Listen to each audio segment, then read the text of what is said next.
Il s'enflamme, il s'insurge, il parle avec émotion.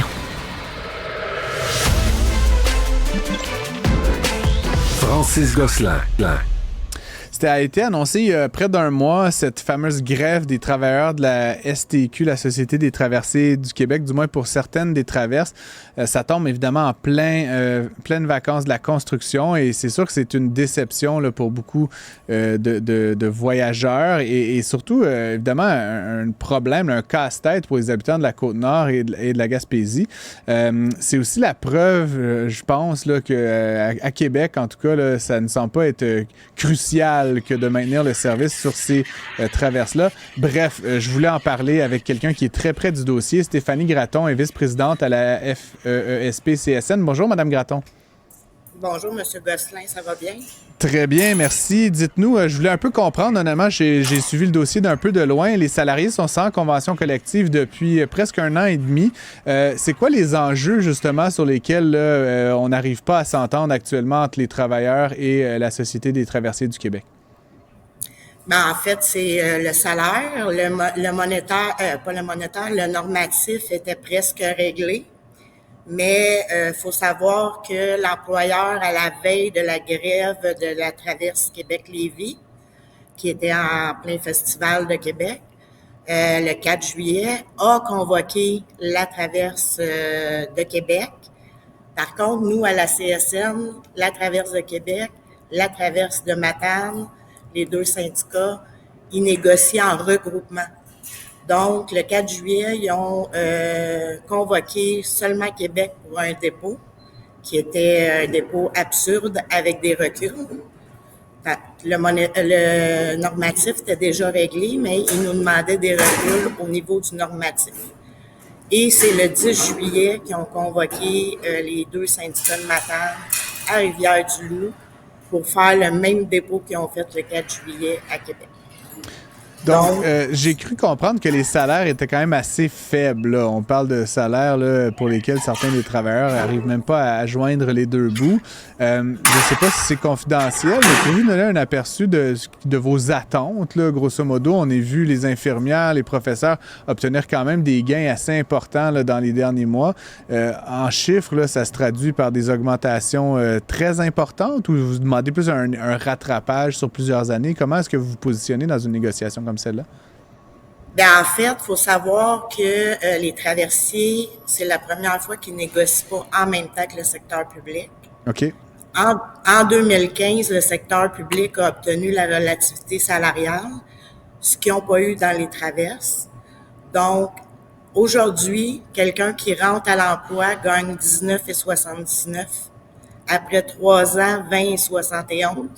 Puis après 30 ans, encore 20,71. Donc, ils ont de la misère à recruter, mais ils ont aussi de la misère à garder les gens parce que c'est un travail qui est difficile. Il faut savoir que ça prend plusieurs formations.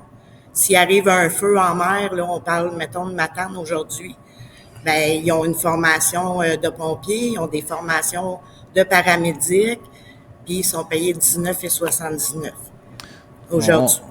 On est d'accord là-dessus, je vous donne le bon Dieu sans confession. J'aimerais quand même un peu vous parler du timing, là. C'est certainement que c'est la question qui doit revenir rapidement. On a choisi la période des vacances de la construction. On comprend que faire grève quand tout le monde s'en fout, ça n'a pas beaucoup d'impact. Là, c'est l'autre extrême, hein? J'imagine que ça doit décevoir beaucoup de gens. C'est une stratégie, j'imagine, que vous avez planifiée d'avance, mais pourquoi faire ça les 2 semaines? Pourquoi pas en faire juste une? Parlez-nous un petit peu, parce que franchement, il y a sûrement des gens là, qui vont moins aimer les travailleurs de la STQ suite à cette décision-là. Comment vous jouez un petit peu là-dessus pour qu'on comprenne bien? Là? Ben moi, je retournerai rapidement la balle au Conseil du Trésor, étant donné, vous l'avez dit d'entrée de jeu, là, nous, on a déposé notre avis de grève le 7 juin. Le Code du travail nous dit qu'on doit déposer 10 jours avant. Donc, on l'a déposé le 7 juin pour faire accentuer la négociation.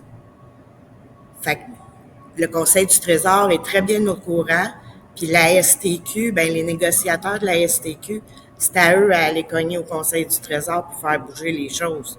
Donc, vous l'avez dit aussi, si on fait pas une grève pendant un temps qui est fort, puis que tout le monde s'en fout, ça donne rien. Malheureusement, oui, on doit faire la grève parce que la STQ est pas sérieuse dans ces négociations-là. On a eu une la semaine passée, le 18 juillet. On avait le 19 juillet aussi, mais il n'y a rien qui a bougé. Fait qu'à la fin de la journée du 18 juillet, on a dit, nous, on va demander un conciliateur dans le dossier. On l'a demandé vendredi matin. Puis aujourd'hui, en ce moment même, le syndicat est avec le conciliateur. Qu'est-ce que vous dites aux gens des deux rives, là, pour qui c'est pas juste de la fantaisie, là, mais bien ça fait partie là, d'échanges économiques, de familles qui doivent se retrouver. Puis franchement, vous le savez comme moi, là, c'est impensable là, de faire le tour. Là. On me faisait valoir, j'ai parlé avec quelqu'un de Bécomo aujourd'hui qui me disait ça devrait être un service essentiel. Là. Il doit y avoir des minimums de services. Qu'est-ce que vous répondez à ces gens-là? Comme je dis, que pour qui c'est pas juste un désagrément, mais bien là, vraiment un impact économique direct là, qui affecte leur vie là, de tous les jours. Bien, on comprend ça, mais comme vous l'avez dit, on peut pas faire une grève qui a pas d'impact. Ça fera pas avancer notre négociation. Puis malheureusement, ben la traverse de Matane n'est pas un service essentiel parce que c'est pas une île. Donc, il y a des services hospitaliers de chacune des côtés. On met pas la sécurité des gens en péril. C'est ça le service essentiel. Tu sais, comme si on regarde la traverse, je vais nommer l'île aux Coudres, il y a des services essentiels parce que c'est une île.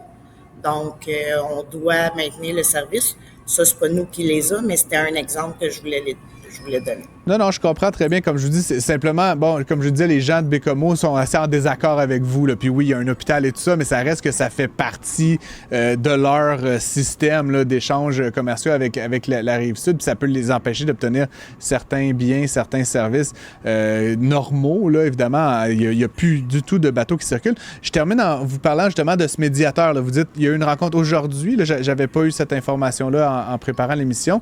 Est-ce que vous avez espoir peut-être que ça se règle demain ou franchement la grève va suivre son cours pendant les 2 semaines puis on verra bien s'il y a un règlement? C'est quoi dans nos espoirs les plus fous, là, est-ce qu'on peut espérer qu'il y ait une forme de préentente qui survienne assez rapidement dans ce dossier-là? Bien, dans toutes les négos, quand que les deux parties veulent régler, on voit ça en quelques heures. Là, ça fait 1 an que ça dure, mais si les deux parties sont ouverts, ça peut se régler. Puis nous, on est prêts à s'asseoir 24 heures sur 24 avec le conciliateur. C'est juste que, comme je le disais, il faut que le Conseil du Trésor descende les mandats. Très bien. Ben, écoutez, je vous remercie d'avoir pris le temps de nous expliquer un petit peu, Mme Gratton, la vice-présidente à la CSN, ce qu'il en ressort. Je vous souhaite justement, puis je nous souhaite une résolution rapide dans ce dossier-là. Autant pour les voyageurs, évidemment, c'est un petit désagrément, mais comme je le dis, je pense particulièrement là, à mes amis des deux rives là, du fleuve, Bas-Saint-Laurent et Côte-Nord, là, qui sont un petit peu piégés par cette mauvaise situation, cette mésentente, on va dire, entre la partie patronale et la partie syndicale. Bonne fin de journée à vous et à bientôt. Merci, bonne journée.